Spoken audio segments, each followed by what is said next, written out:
अब गोपियों के द्वारा जो एकादश श्लोकों में जो प्रणय गीत गाया गया उस पर दृष्टिगोचर करना है हम सबको।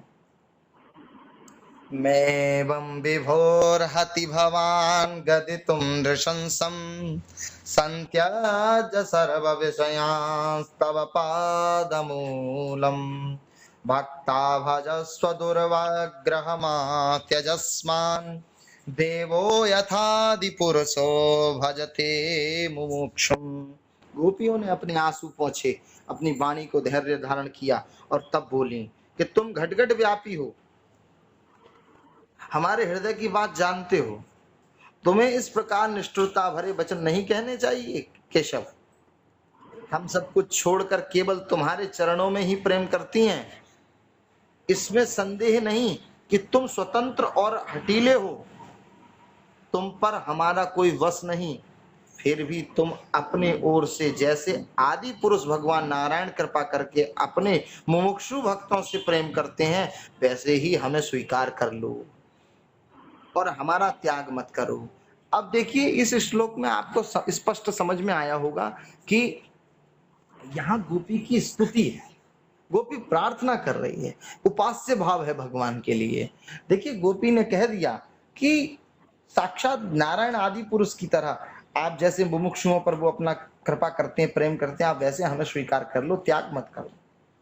यत्पत्य पत्य सुहृदा मनुवृत्य रंगम स्त्रीणां स्वधर्म इति धर्मविदा त्वयोक्तम् अस्त्वेवमेतदुपदेश पदे त्वयि से प्रेष्ठो भवास्तनुव्रतां किल बंधुरात्मा। हे श्याम सुंदर, तुम सब धर्मों का रहस्य जानते हो, तुम्हारा ये कहना है कि अपने पति पुत्र और भाई बंधुओं की सेवा करना ही स्त्री का धर्म है, स्वधर्म है, अक्षरशः ठीक है, इसमें कोई संदेह नहीं जो आपने कहा, परंतु इस उपदेश के अनुसार हमें तुम्हारी ही सेवा करनी चाहिए। गोपी ने अब कह दिया क्योंकि तुम सब उपदेशों के पद मानी चरम लक्ष्य हो, साक्षात भगवान हो, तुम ही समस्त शरीरधारियों के सुहृद हो, आत्मा हो, परम प्रिय हो। देखिए गोपी कितना वैज्ञानिक बोलती हैं। आपने जो कहा वो बिल्कुल ठीक है और अक्षरशः ठीक है जो आपने एक एक कहा, अगर वह ठीक है तो उस दृष्टि से भी हमें आपसे ही प्रेम करना चाहिए क्योंकि आप आत्माराम हैं, आप ही सबको, आप सबके प्रिय हैं, जीव मात्र आपको प्रेम करता है, उसमें संदेह की क्या बात।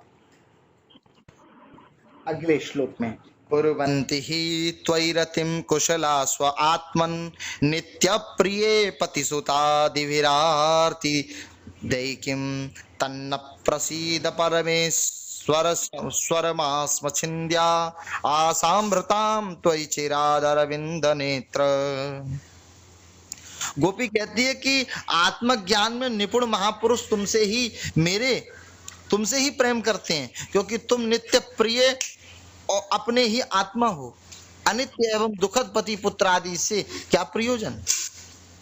परमेश्वर इसलिए हम पर प्रसन्न हो, कृपा करो, कमल नयन चिरकाल से तुम्हारे प्रति पाली पोसी आशा अभिलाषा की लहराती लता का छेदन मत करो। कहती है कि ये चिरकाल लंबे काल से जो हमने आपसे मिलने के लिए, जो ये रात्रि के लिए, ये सुंदर रात्रि के लिए जिसके लिए आप वादा भी कर चुके हो, हमसे कह भी चुके हो, और ये जो हमारी आपको के प्रति समर्पित भाव है, ये जो लता हमने बना रखी है, पाल पोस कर लता रखी है, तो आप इसका छेदन मत करो।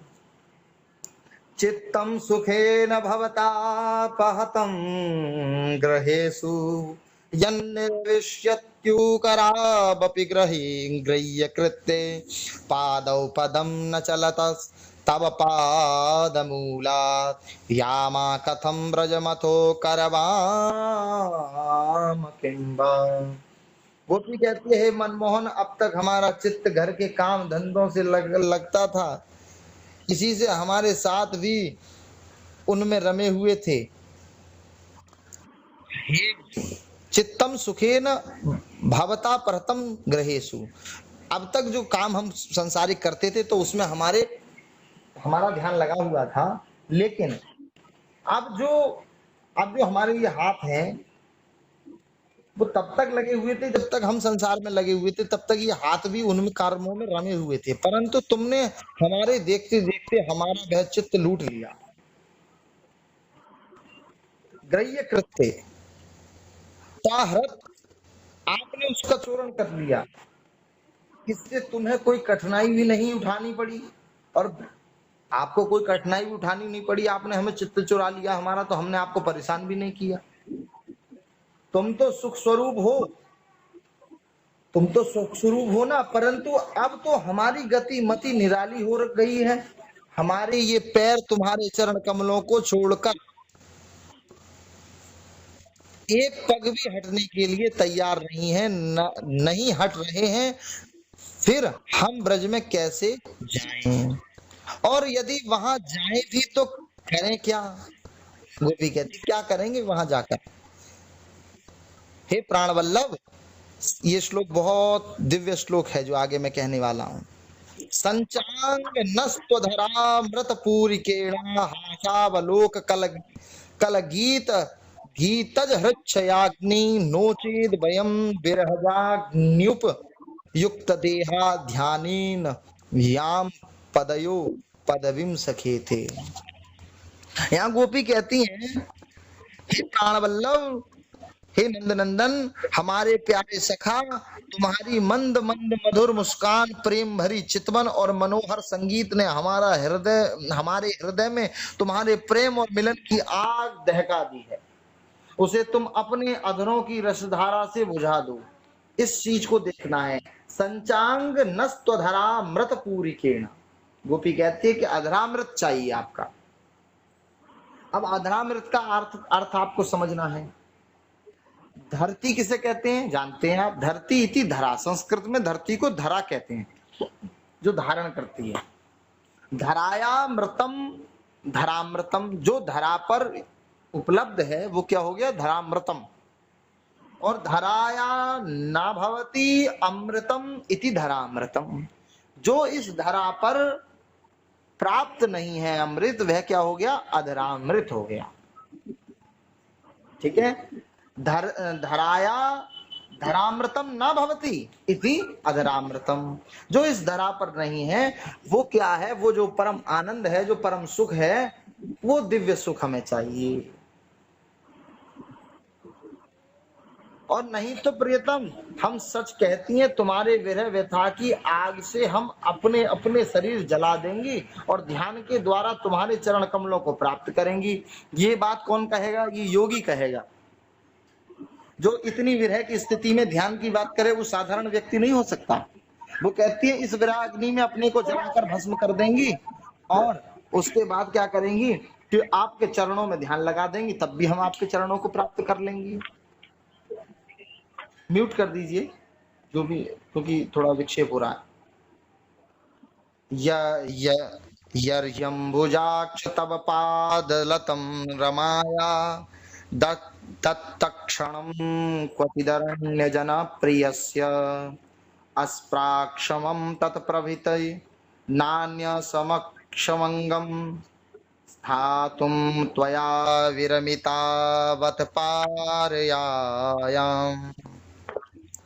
गोपी कहती है कि तुम्हारे, हे कमल प्यारे, तुम वनवासियों के प्यारे हो और वे भी तुमसे बहुत प्रेम करते हैं। इससे प्रिय तुम उन्हीं के पास रहते हो। यहाँ तक कि तुम्हारे जिन चरण कमलों की सेवा का अवसर स्वयं लक्ष्मी जी को भी कभी कभी मिलता है, उन्हीं चरणों का स्पर्श हमें प्राप्त हुआ। जिस दिन ये सौभाग्य हमें मिला और तुमने हमें स्वीकार करके आनंदित किया, उसी दिन से हम और किसी के सामने एक क्षण के लिए भी ठहरने में असमर्थ हो गई हैं।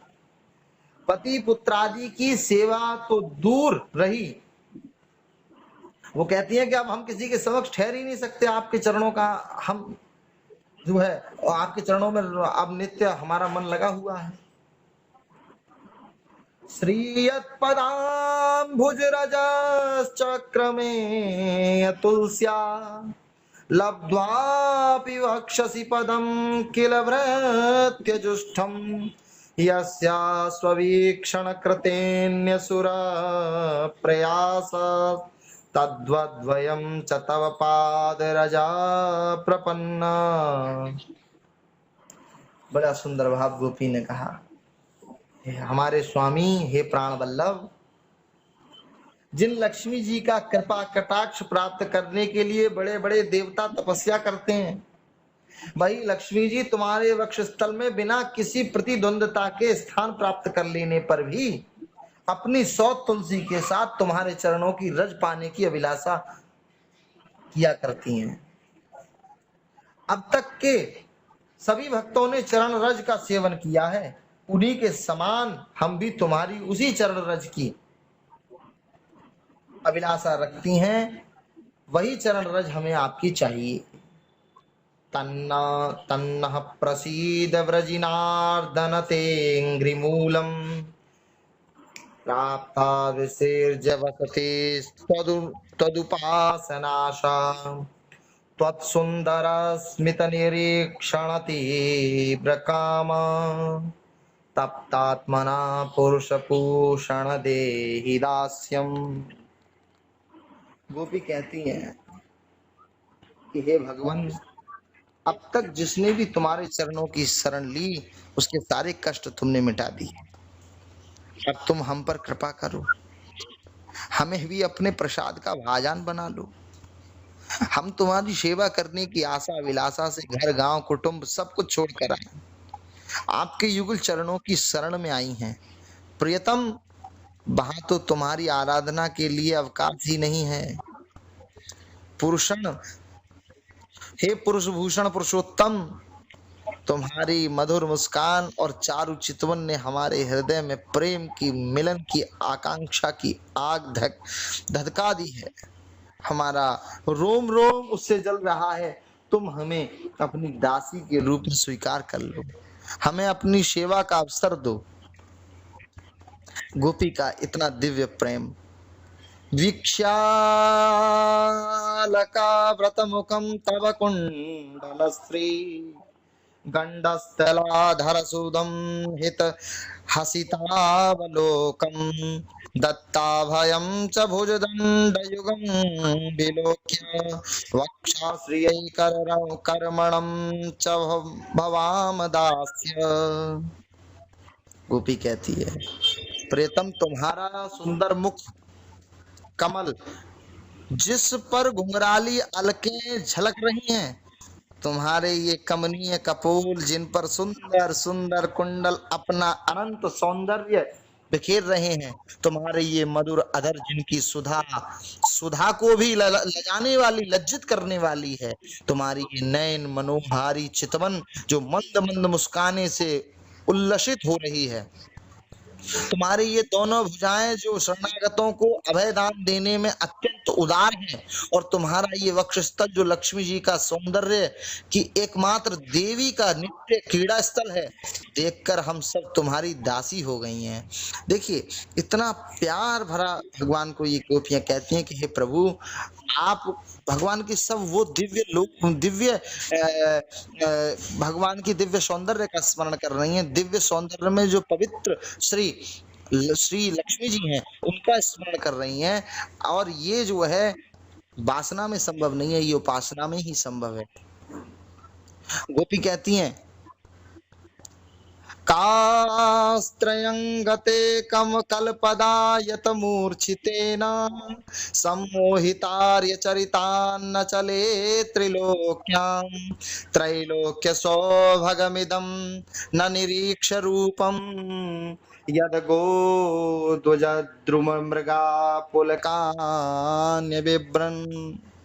गोपी कहती है, प्यारे श्याम सुंदर, तीनों लोकों में भी और ऐसी कौन सी स्त्री है जो मधुर मधुर पद और आरोह अवरोह क्रम से विविध प्रकार की मूर्छनाओं से युक्त तुम्हारी वंशी की तान सुनकर तथा इस त्रिलोक सुंदर मोहिनी मूर्ति को जो अपने एक बूंद सौंदर्य से त्रिलोकी को जो सौंदर्य दान करती है, एवं जिसे देखकर गौ पक्षी वृक्ष हिरणी रोमांचित पुलकित हो जाते हैं, अपने नेत्रों से निहार कर आर्य मर्यादा से विचलित ना हो जाएं, कुल कान और लोक लज्जा को त्याग कर तुम में अनुरक्त ना हो जाएं, हम हमसे ये बात छिपी नहीं कि जैसे भगवान नारायण देवताओं की रक्षा करते हैं, वैसे ही तुम ब्रजमंडल का भय और दुख मिटाने के लिए ही प्रकट हुए हो। और यह भी स्पष्ट ही है कि दीन दुखियों पर तुम्हारा बड़ा प्रेम है, बड़ी कृपा है प्रियतम। हम भी बड़ी दुखीनी हैं। तुम्हारे मिलन की आकांक्षा की आग से हमारा वक्षस्थल जल रहा है। तुम अपनी इन दासियों के वक्षस्थल और सिर पर अपने कोमल कर कमल रखकर इन्हें अपना लो और हमें जीवन दान दो। व्यक्तम भवान ब्रज भयार तिहरो विजातो देवो यथादि पुरुषा सुरलोक गोप्ता तन्नो निधेहि कर पंकज मार्त बंधो तप्तस्तनेषु च शिरस्तु च किंकरीणाम। गोपियां कहती हैं कि आप हम अपना जो कर कमल है हमारे अंतर हृदय में देखिए, स्त्री ये स्त्रीत्व के भाव से कह रही हैं। तो वक्ष जो है वो स्त्री का वक्ष जो है वात्सल्य का प्रतीक है। किस चीज का प्रतीक है? वात्सल्य का। और सिर जो है वो उपासना का प्रतीक है। तो ये गोपियां कहती हैं कि हम आपके प्रति वात्सल्य भाव से और मानी अनन्य प्रेम से, जिस प्रकार एक विशुद्ध छोटा बालक अपनी माँ से प्रेम करता है, उसी प्रकार हम आपसे भी प्रेम करते हैं।